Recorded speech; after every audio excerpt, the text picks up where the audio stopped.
In today's video, I'm going to teach you how to manage and customize your email notifications within your form builder.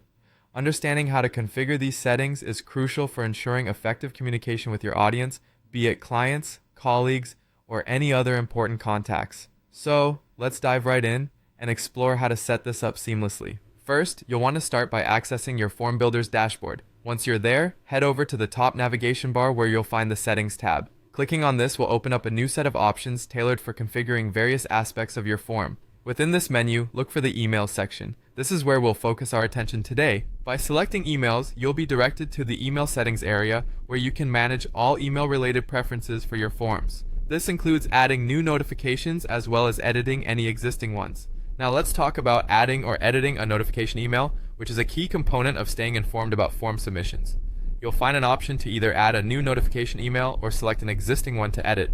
If you're adding a new one, you'll click on the Add Notification Email button. If you're editing, simply choose the notification email you wish to update.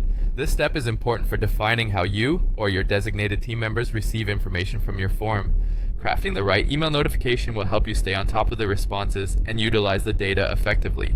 Next, let's set the recipient email. This is the email address where notifications will be sent whenever there is an update or a new submission on your form. Be sure to input an email address that you check regularly or belongs to someone who is responsible for actioning these submissions. It's a good idea to double check for any typographical errors during this stage to ensure smooth delivery. Carefully enter the recipient's email and confirm.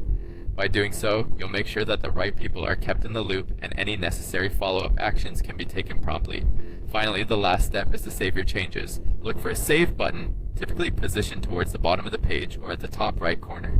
This will finalize your email settings, ensuring that everything you've configured is stored appropriately and will function as intended. Saving is crucial because any unsaved progress might be lost if you navigate away from the page. After saving, you'll have peace of mind knowing your notification email settings are correctly in place. And there you have it. You've now successfully set up your form's email notifications, which will help streamline communication and keep you updated with every form submission. Thank you for watching, and if you found this video helpful, feel free to give it a like and subscribe for more insightful tutorials.